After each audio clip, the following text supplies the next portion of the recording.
안녕하세요. 오늘도 사연살롱을 찾아주셔서 감사합니다. 저는 결혼 12년 만에 신우 때문에 이혼한 여성입니다. 현재는 10살 아들과 둘이 살고 있고요. 남편과는 그닥 좋지 못하게 헤어졌기에 이혼한 지 3년이 지난 지금도 연락하지 않고 지내고 있어요.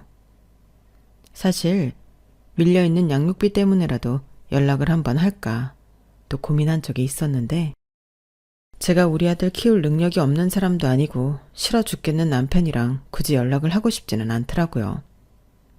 그리고 누가 그러는데 계속 양육비가 밀리면 법적으로 청구 소송을 할 수도 있다고 하길래 지금 생각으로는 그냥 나중에 적금받는다고 생각하고 그때 가서 법으로 받아도 좋을 것 같아요. 그래서 지금은 그냥 그 욕심 많고 어리석은 집구석에서 벗어난 것에 만족하며 살고 있는데요. 3년 정도 지나니까 혹시나 저 같은 일을 겪은 여자가 또 있을까 궁금하더라고요.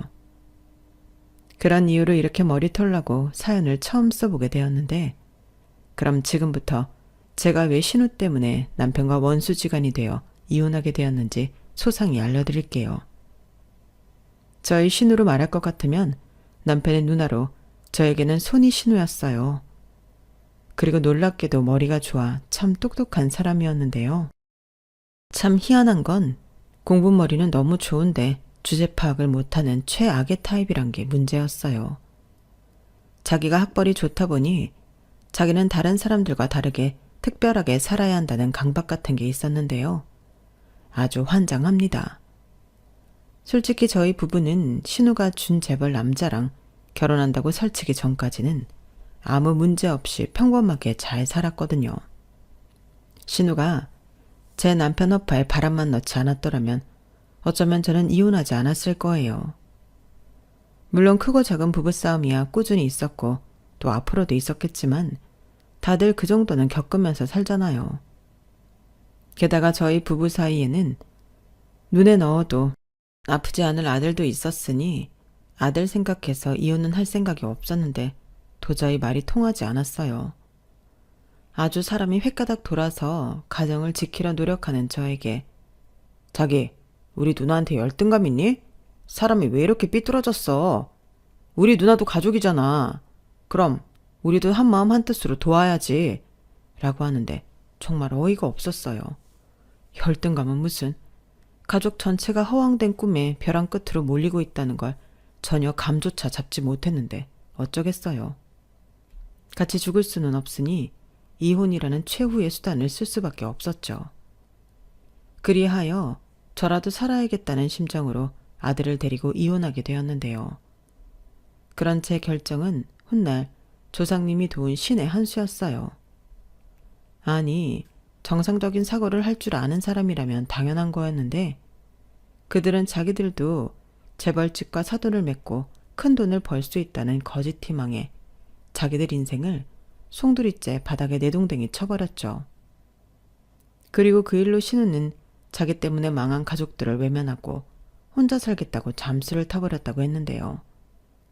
이 사연을 그 못된 신우가 꼭 듣게 되었으면 좋겠네요. 그럼 지금부터 저한테 무슨 일이 벌어졌던 건지 궁금하실 것 같으니 그 이야기를 본격적으로 시작해 볼게요. 우선 제가 그 집 구석에 시집가게 된 이야기를 해야 하니 저랑 남편 이야기를 잠깐 해보자면요. 저랑 남편은 소개로 처음 만났습니다. 왜 사람을 처음 소개받기 전에 대략의 그 사람의 정보를 듣잖아요. 남편과 저는 서로 비슷비슷한 조건의 사람이었어요. 스카이는 아니지만 서울에 위치한 4년제 나름 이름 있는 대학을 나왔고 둘 다 대기업 계열의 탄탄한 회사를 다녔는데 둘 다 홍기가 찬 나이라서 결혼에 관심이 많았어요.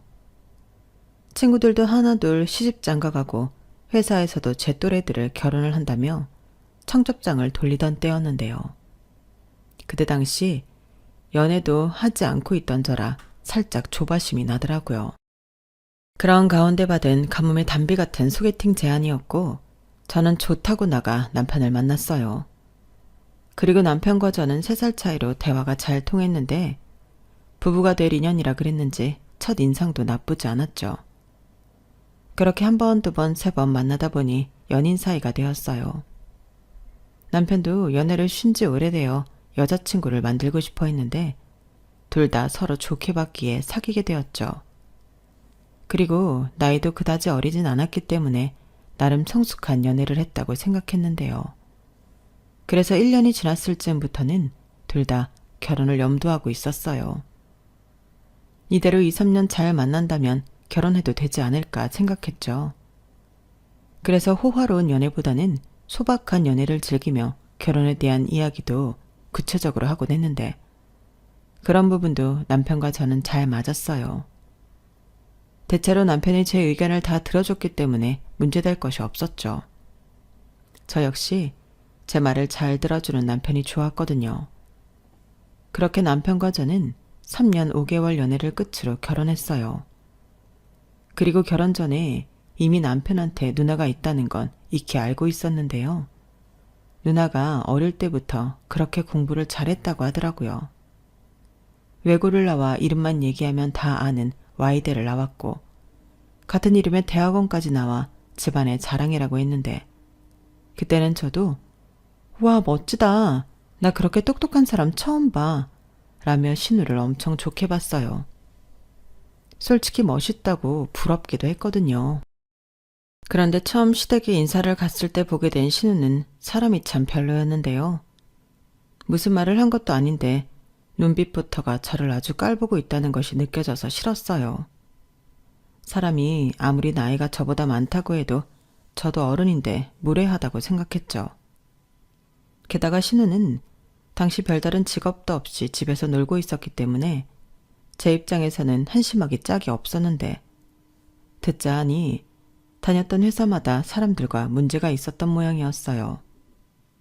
그래놓고 신우는 진짜 수준 안 맞아서 같이 일을 못하겠더라고요. 무식한 주제에 왜 그렇게 아는 척을 하고 사람을 가르치려 하던지 꿀 같지 않아서 그냥 관뒀다니까? 지가 감히 학사 주제에 나한테 뭘 가르쳐? 이런 식으로 다른 사람들을 폄하했는데요. 누가 저 소리를 듣고 참겠어요. 그러니 그런 인성 논란으로 다니는 회사마다 왕따를 당했고 또 그 꼴은 못 보겠는지 신우가 더럽고 치사하다며 사표를 던졌다고 했는데 그렇게 수십 군데의 회사에서 사표를 낸 화려한 이력 때문에 나중엔 다른 회사에서도 채용을 꺼리는 것 같았어요. 워낙에 좁은 바닥에 경력을 숨기고 높은 학력으로 회사에 들어간다 쳐도 며칠 되지 않아 소문과 함께 또다시 그 나쁜 습관이 튀어나왔으니 어찌 보면 신우는 자기 손으로 자기 무덤을 판 꼴이 되었죠. 그럼 반성이라도 하고 그 좋은 머리로 다른 공부를 해야 할 텐데 신우는 늘 불만만 가득했죠. 레퍼토리도 늘상 같았고요. 자기처럼 석사까지 한 사람이 학사받은 사람들과 똑같은 곳에서 똑같이 일한다는 게 말이 안 된다고. 자기는 무슨 특별 대우라도 받아야 한다는 듯 떠들고 다녔는데 저도 결혼하고 얼마 지나지 않아 그 말을 듣게 되어 당황했었죠. 내가 말이야, 석사까지 따고 저것들이랑 똑같은 취급을 받는다는 게 말이 돼? 똑같이 일을 하는 게 맞는 거냐고. 아니 그렇잖아. 고졸 대졸이 얼마나 차이가 큰데. 그럼 학사랑 석사도 그 차이가 더 크다고 생각하지 않아? 나 참 진짜 답답해서 돌아버릴 것만 같아. 이건 뭐 다들 자격지심만 쩔어서 일부러 나한테 함부로 한다니까? 라고 했는데요. 저는 저 말을 듣고 제 귀를 의심했어요. 전에 남편한테는 이 정도 이야기까지는 들어본 적이 없었는데 남편도 이런 말까지 하긴 창피하니까 하지 않았겠죠. 그리고 저 역시도 결혼 초반에는 신우가 다른 사람들보다 똑똑하고 공부를 오래 한 걸 높이 샀는데요. 그렇다고 나는 너희들에 비해 많이 배운 대단한 사람이니까 특별 대우해는 아니라고 생각했어요. 하지만 신우는 정말로 그게 맞다고 생각하는 사람이었고 시부모님도 자기 딸 인성에 문제가 있다는 건 인지하지 못하셨는데 아니 오히려 자기 딸은 뭐라도 큰 일을 해낼 사람이라 굳게 믿는 눈치더라고요. 그리하여 자기들은 똑똑한 딸 덕에 호강할 거라고 믿어 의심치 않으셨는데 그게 시간이 지나면서 당신들 딸이 돈 많은 집에 시집가서 능력 있는 사위 등골 파묻고 싶다는 걸로 바뀌더군요. 자기들도 자기 딸을 저렇게 키웠는데 그저 그런 사이를 볼 수는 없다고 생각하셨는데 그런 거 보면 남편이 신우처럼 공부를 잘하지 않아서 다행이라는 생각을 했어요. 만약 남편도 공부를 제법 해서 신우처럼 좋은 대학에 들어가 석사까지 했다면 며느리에 대한 눈높이도 하늘 높은 줄 몰랐을 거니까요. 그런 부분에서는 남편에 대한 기대는 별로 없으셨기 때문에 비슷한 스펙의 저를 반대하지 않으셨는데 결혼 생활 중에도 시부모님과도 갈등은 없었거든요. 다만 신우랑은 늘 불편한 신경전이 있었는데요. 왜 아니겠어요? 신우 눈에는 제가 마냥 자기보다 못한 사람으로 보였겠죠. 올케 나온 대학이 어디라고 했지? 나는 서울에 대학이 많다고 해도 잘 모르겠더라. 아, 그러세요? 저 땡땡대 나왔어요. 그래? 거기 4년제인 거지? 그럼 지금 회사에서는 연봉이 얼마야? 그 대학 나오면 대기업에는 못 들어가는 거지? 못 들어간다기보다 제가 지금 다니는 회사가 좋아서 지원했는데 그리고 굳이 따지는 것도 웃기지만 저희 회사 대기업 계열사라 대우는 비슷해요. 그래도 계열사가 계열사지 대기업은 아니잖아. 사람들이 회사 이름 얘기하면 알기는 해? 그럼요. 아는 사람들은 다 아는데 그이 다니는 회사도 그렇고요. 나는 그래도 전통 계열이 좋더라. 신라시대 골품제를 생각해봐. 진골이 아무리 지들이 높다고 설쳐도 성골 앞에서는 반개잖아. 그러게 학교 다닐 때 공부 좀 열심히 하지 그랬어? 하긴 이건 내가 내 동생한테도 계속 얘기했던 건데 안 되는 건 안 되는 거더라. 그렇지. 안 그럼 개나 소나 다 스카이 가겠지? 이런 식으로 골품제까지 들먹이며 사람을 아주 대놓고 무시했는데 세상에는 저희 신우보다 더 많이 배우고 잘난 사람들도 정말 많을 텐데 그 사람들도 다들 저런 마인드를 갖고 살까요? 솔직히 저도 인서울 4년제 나와 번듯한 회사 다니는데 막말로 고학력이지만 백수인 신우한테 무신당한다는 게 기분이 좋을 리가 없었죠. 게다가 신우는 그 스펙에 시부모님에게 용돈 받아서 살고 있었는데 제 눈에는 그런 신우가 더 한심스러워 보였거든요. 거기에 자기 주제도 모르고 취향이랑 눈은 왜 그리도 머리 꼭대기에 붙었는지 비싸고 이름 있는 것만 밝혔더라고요. 그렇다고 또 인물이 어마무시하게 뛰어난 것도 아니었는데요. 이건 제 개인적인 의견일 수 있겠지만 제 눈에 신우는 절대 미인도 아니었거든요. 게다가 그 좋은 머리로 자기가 뭘 하고 싶은 건지도 모르고 그저 남보기 좋은 것만 따져댔는데 보고만 있으면 답답했죠. 하지만 손아래 신우도 아니고 팔은 안으로 굽는다고 남편이나 시부모님에게 신우에 대해 싫은 소리를 하지 않았는데요. 남편은 그걸 나중에 제가 자기 누나한테 꿀리기 때문에 말을 못한 건 줄 알더라고요. 저는 그런 생각을 하는 줄도 모르고 불만이 가득해 배려를 해준 건데 제 입장에서는 뒤통수 맞은 꼴이 되었죠. 그리고 신우는 말은 아니라고 하지만 은근히 남자도 좋아하고 늦어진 만큼 남들 보기 번듯한 남자를 만나 결혼을 하고 싶어 했는데 하루는 백수 생활을 청산하겠다고 했어요.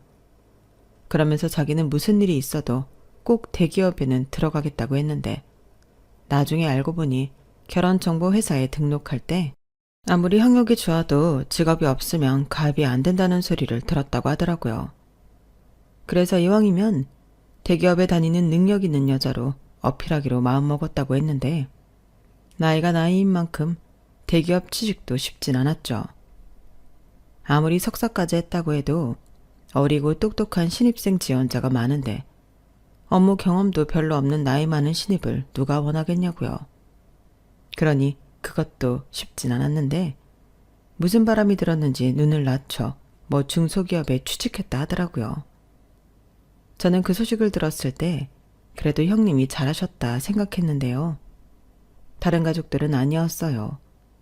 그 학력에 그런 시시한 중소기업이라니 우리 딸이 또 우리 누나가 너무 아깝다고 아쉬워했는데요. 저는 그때 알았어요. 신우가 저런 건 어찌 보면 집안 분위기에도 문제가 있겠다. 그런 생각이 들더라고요. 그래도 뭐 이유가 어찌됐든 신우가 그렇게 일해서 돈을 벌고 결혼을 한다면 적어도 제 입장에서는 신우를 자주 볼 일도 없고 이 답답함도 해결될 거라고 생각했는데, 그래서 제가 오지랖 넓게 아는 사람들 물어물어 남자도 소개해봤네요. 나름 학력이나 조건을 맞춰본다고 신경을 많이 써서 자리를 주선했지만 돌아오는 건 불만뿐이었어요. 어디서 그런 남자를 자기한테 소개할 수가 있냐고 저더러 자기를 무시했다고 입에 거품을 물더라고요.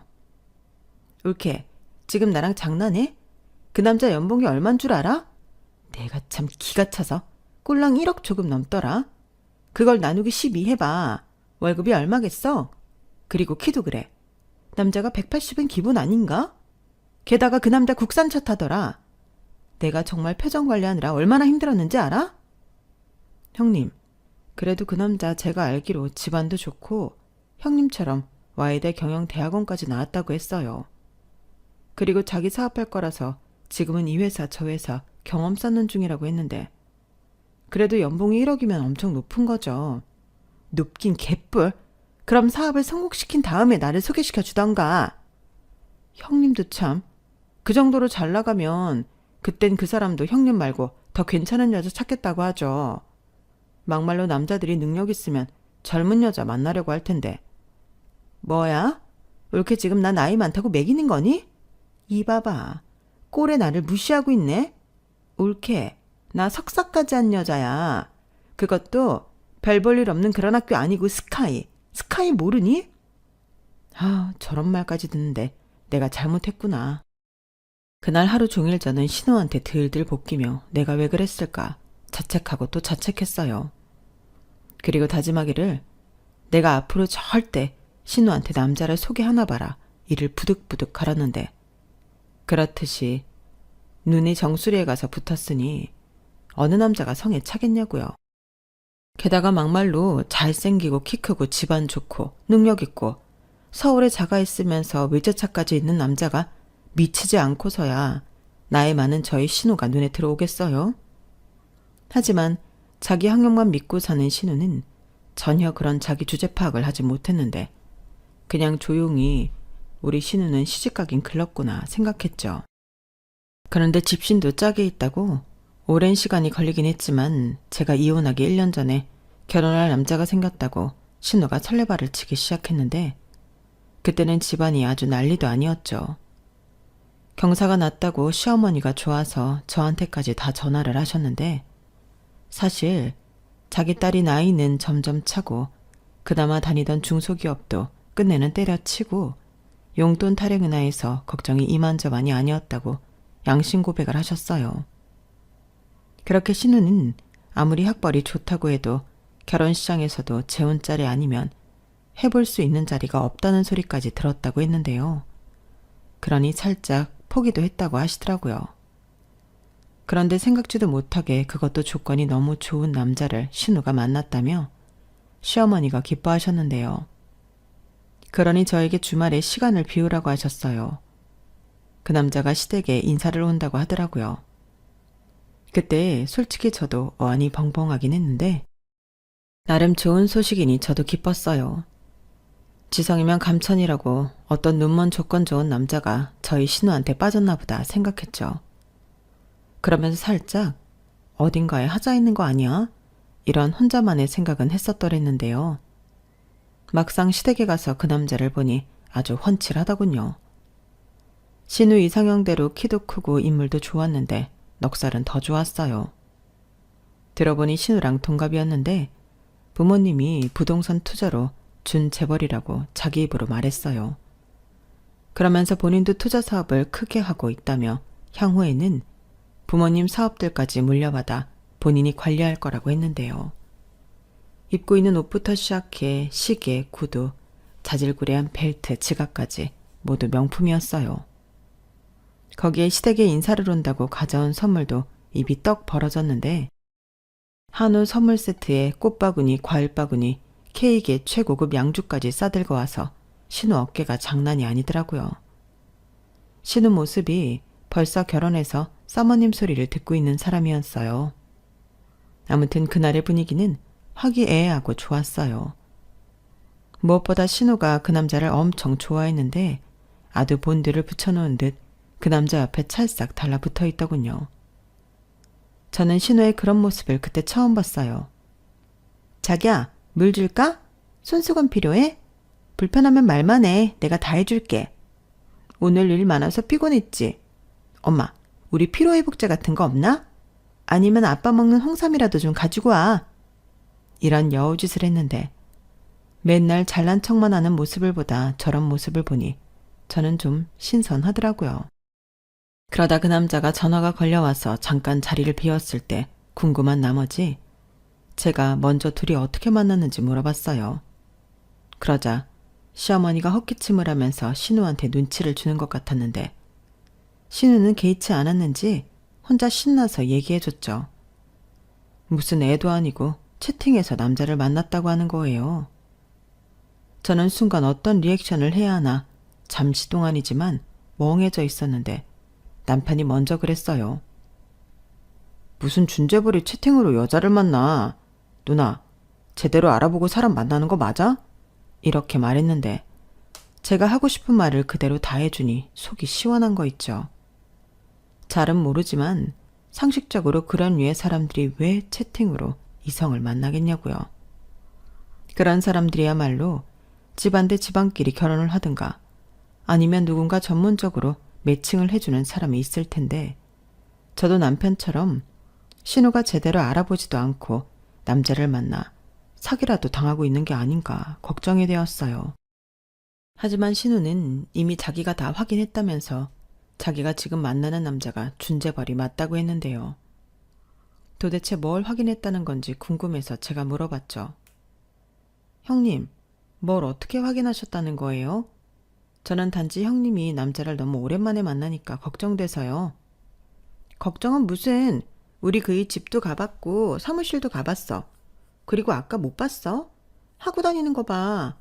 저런 건 흉내 내려고 해도 안 되는 거야.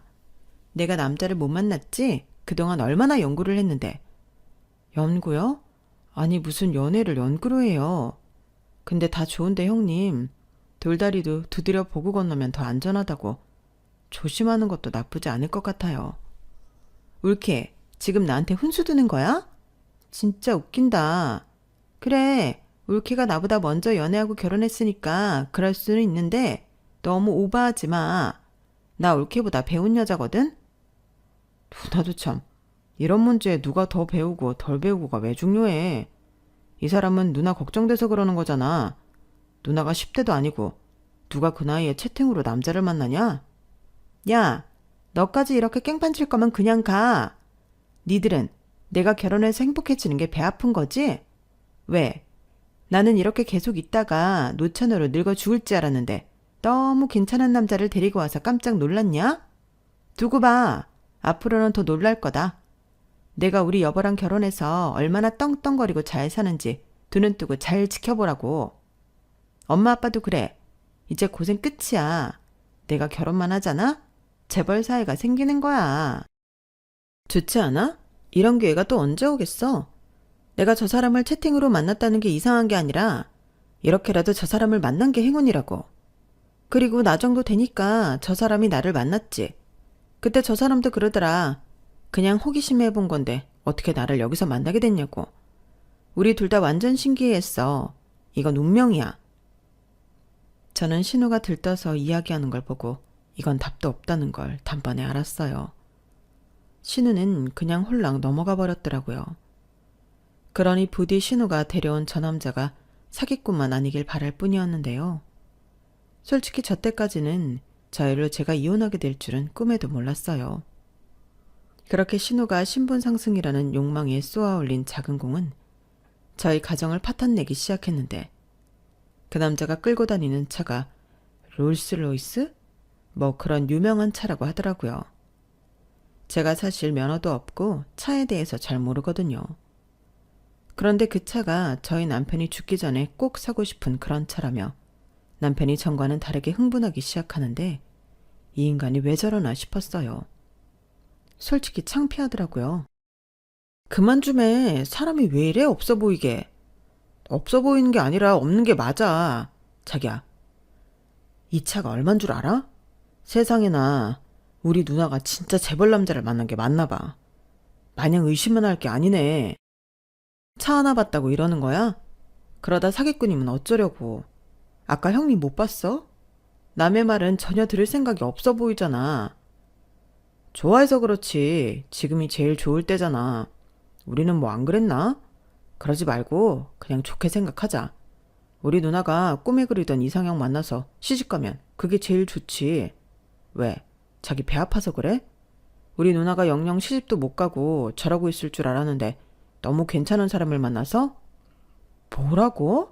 사람을 뭘로 보고? 누구보다 형님이 시집가길 바라는 사람이 바로 나야. 그래야 형님도 내 마음을 알지. 그래, 그럼 자기는 매형이 사기꾼이 아니길 빌어. 그게 우리 가족의 전부 회피한 일이네. 남편은 신우가 만난다는 남자의 차를 보더니 한순간 마음을 바꿨어요. 그리고 그날 이후 신우한테 무슨 얘기를 어떻게 들었는지 신우의 남자는 종종 저희 부부를 초대해 함께 시간을 보내자고 했는데 솔직히 저는 불편해서 싫었지만 남편이 자주 보면 사기꾼인지 아닌지 더 잘 알 수 있지 않냐며 초대를 하는 족족 나가자고 했어요. 그리고 그렇게 오라는 약속 장소를 가면 매번 입이 떡하고 벌어졌는데 저는 머리털 나고 한 번도 가본 적이 없는 그런 곳들이었거든요. 그리고 식사나 술값도 몇백씩 나오는 상상 초월이었는데요. 신우가 아주 입이 귀에 걸렸더군요. 그러니 남편도 덩달아 신이 났는데 나중엔 우리 매형하고 혼자 신이 났어요. 심지어 다른 사람들한테도 자기가 준 재벌 매형이 생긴다고 자랑까지 하고 다니는 모양이었는데 원래 저런 사람이 아니었는데 사람이 어쩌다 저리 됐나 살짝 눈살이 찌푸려지더라고요. 그래서 작작 좀 해. 진짜 창피해서 못 봐주겠네. 그러다 아니면 어쩌려고 그래. 라며 남편한테 한 소리 하기도 했는데요. 남편은 그때부터 저더러 제가 자기 누나를 부러워서 샘낸다고 몰아갔어요. 자기 평소에도 우리 누나 싫어했잖아. 누가 우리 누나 같은 여자를 좋아하냐고 은근 막말도 많이 하고. 근데 전세 역전되니까 마음이 좀 그러냐? 심부 좀 곱게 써. 자기도 우리 누나가 시집 잘 가면 좋지 뭐. 이렇게 콩고물도 떨어지고 나는 좋은데? 이렇게 말하는데 진짜 사람이 없어 보이더라고요. 그렇게 제가 남편한테 실망하고 있을 즈음이었는데요. 남편은 그 뒤로 신우의 남자친구를 매형이라고 부르며 엄청 따르기 시작했어요.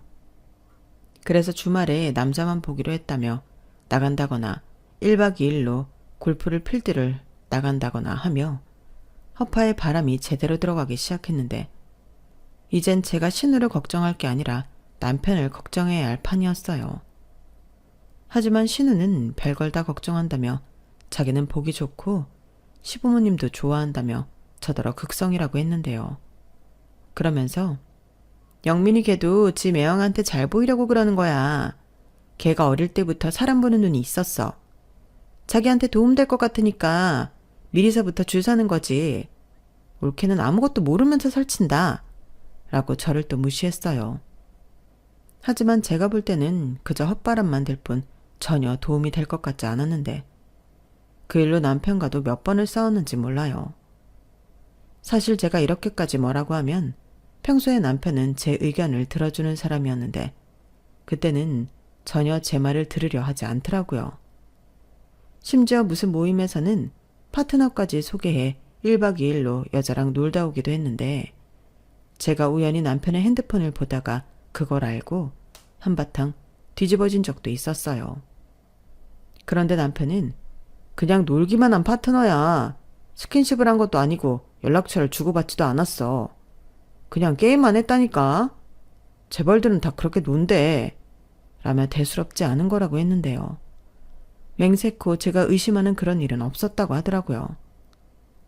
지금 그걸 나더러 믿으라는 거야? 입장 바꿔서 내가 남자 파트너랑 그렇게 놀다가 왔다면 자기는 그렇구나 하고 믿을래? 아니 내가 속일 마음이 있었으면 그런 증거도 안 남기지. 나 바보 아니다. 내가 떳떳해서 아니라고 하는데 자기가 안 믿는다고 하면 내가 뭐라고 해. 믿고 안 믿고는 자기 자유지. 근데 나는 당당해.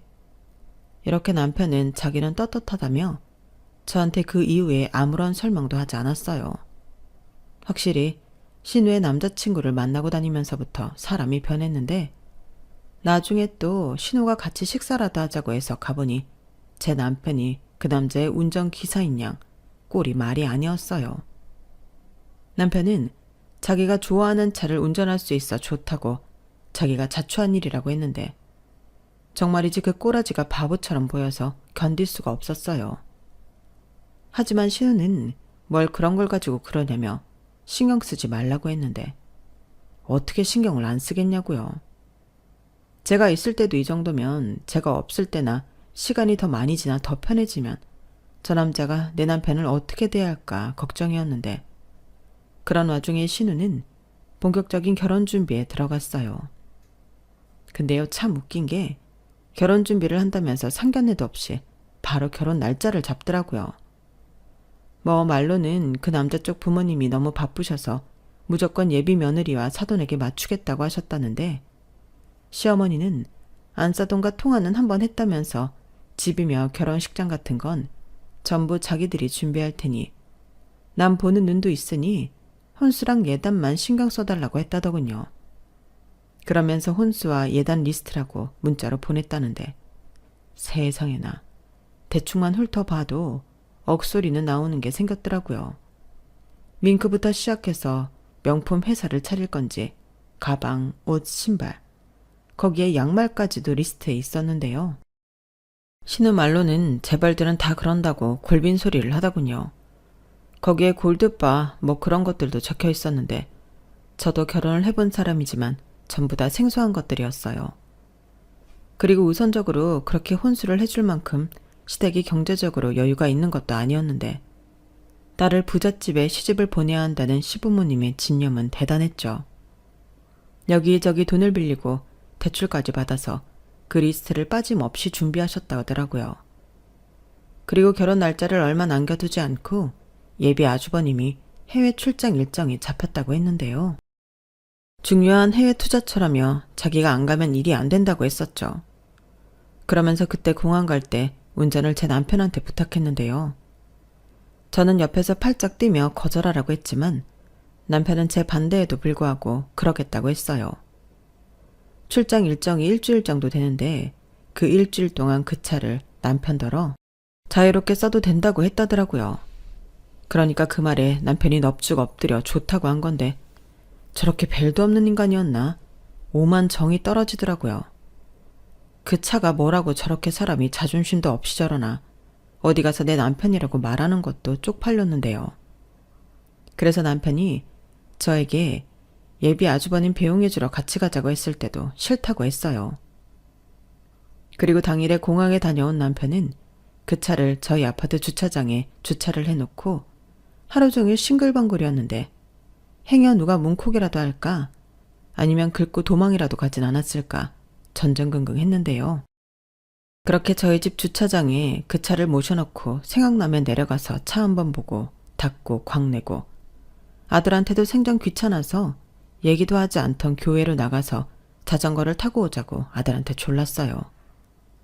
저는 그런 남편한테 그러다 남의 차 사고로 더 나면 어쩌려고 그러냐? 한 소리 하기도 했는데 이럴 때 아니면 자기가 저 차를 언제 끌어보겠냐고 제 아들보다 남편이 더 어린애 같더라고요. 하지만 그렇다고 저런 모습에서 정이 떨어져 이혼을 결심한 건 아니었는데 제가 이혼하게 된 결정적인 일은 그 후로 4일 뒤였어요.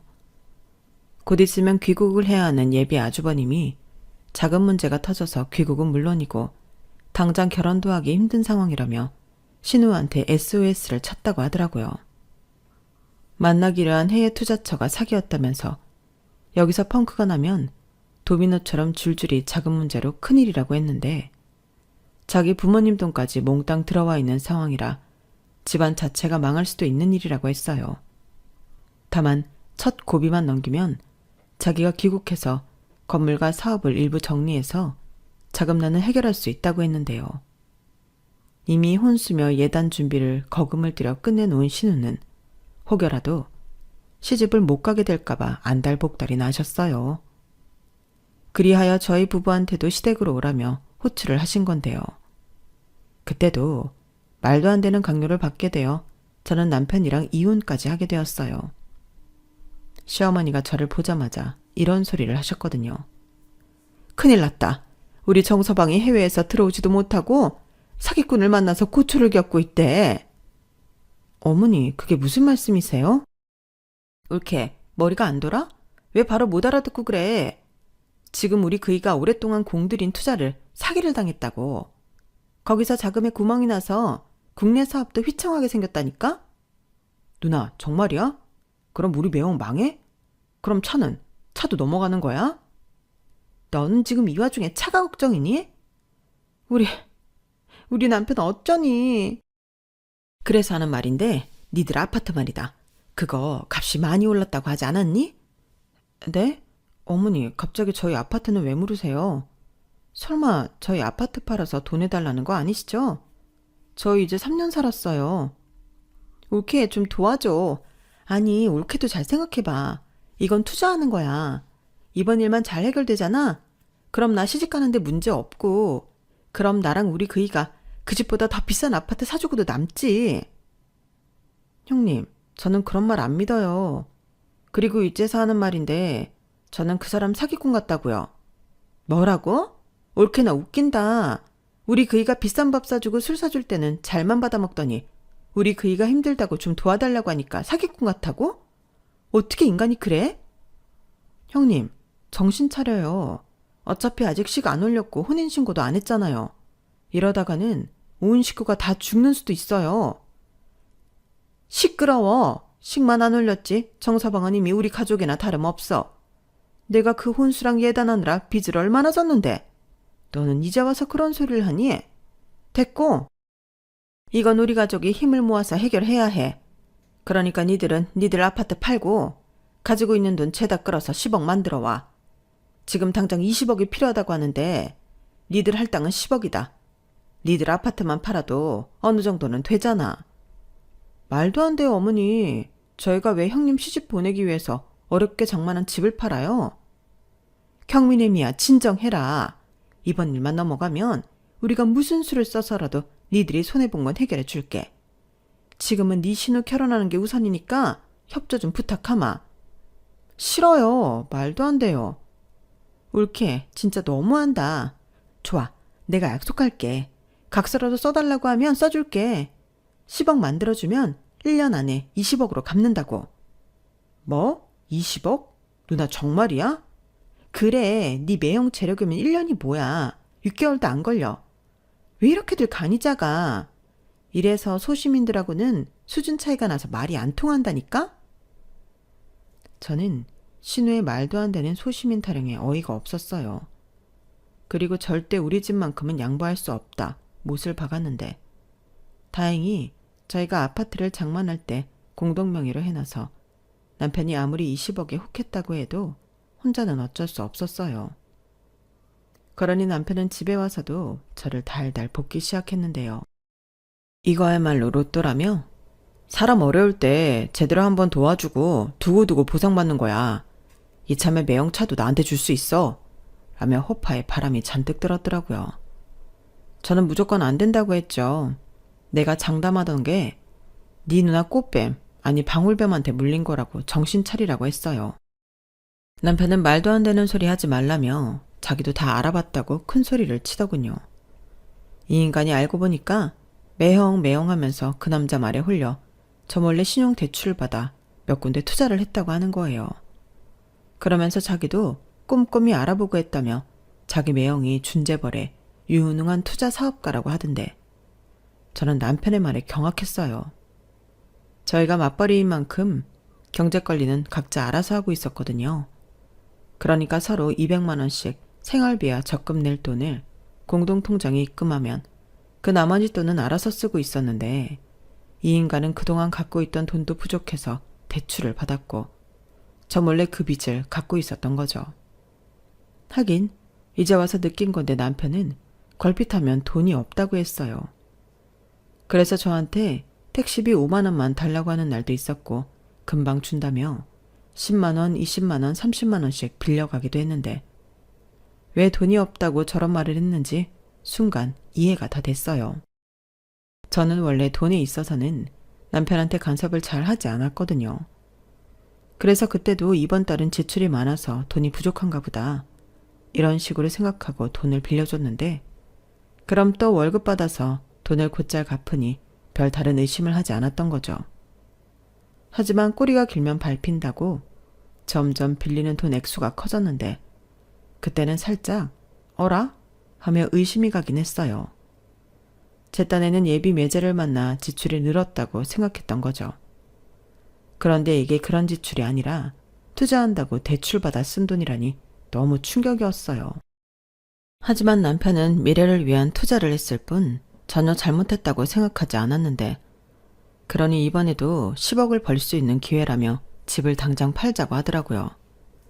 자기가 알아봤는데 저희 아파트를 팔면 9억 정도에 넘길 수 있고 그 돈으로 집 대출금 남은 걸 갚아도 7억 넘게는 만들 수 있다며 나머지 부족한 건 제가 신용대출을 받아서 10억을 채우자고 했는데 남편이 너무 구체적으로 이야기하니 그 자체만으로도 너무 소름이 끼쳤어요.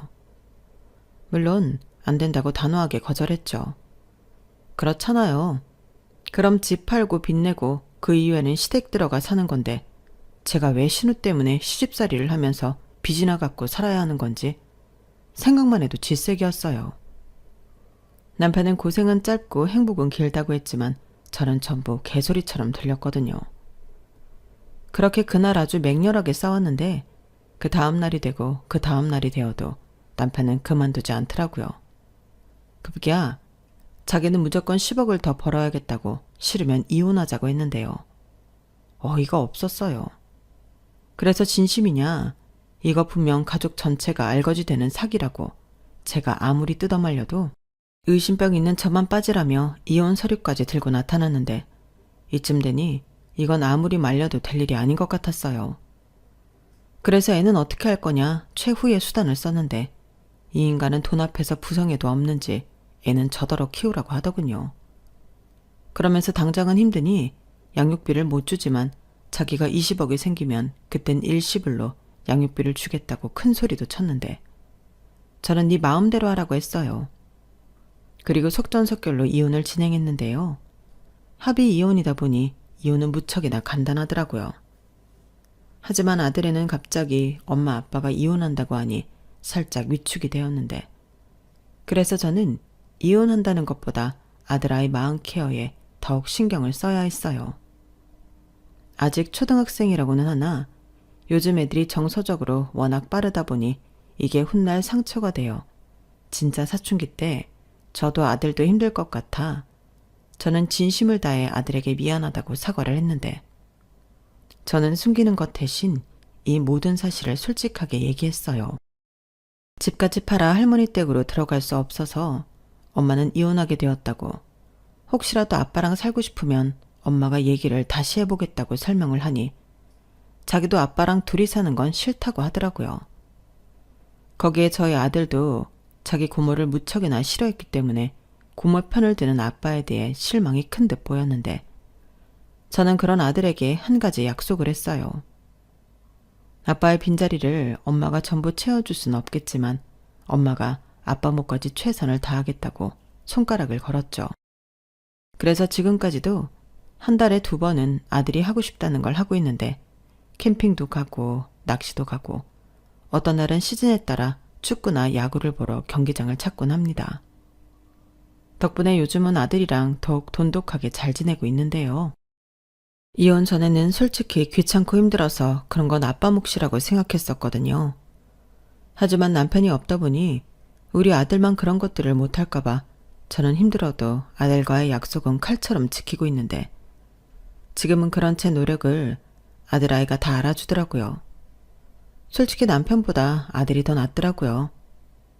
그러니 이렇게 되기까지 저는 이혼 후에도 노력을 쉬지 않았는데 저랑 이혼한 남편은 상황이 더욱 나빠졌어요.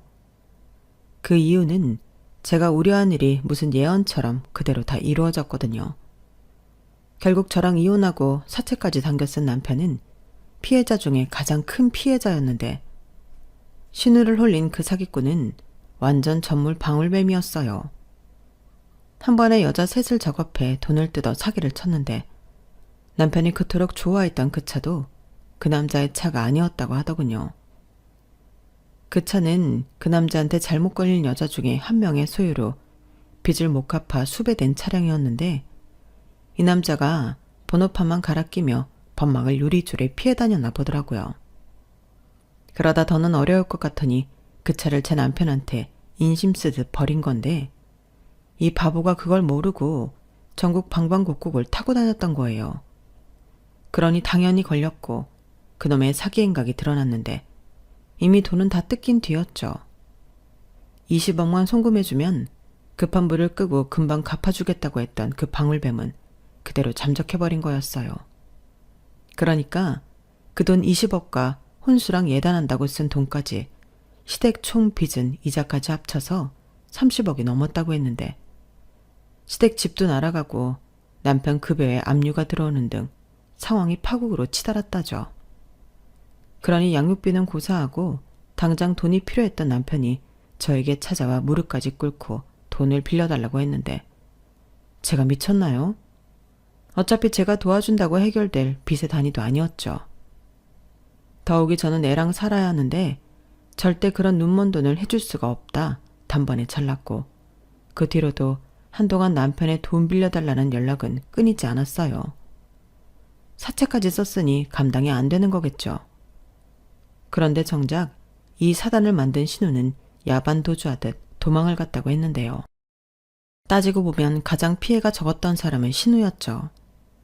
가진 게 없고 신용 자체가 없다 보니 자기 가족들만 피해를 입히고 자기는 말짱했던 거예요.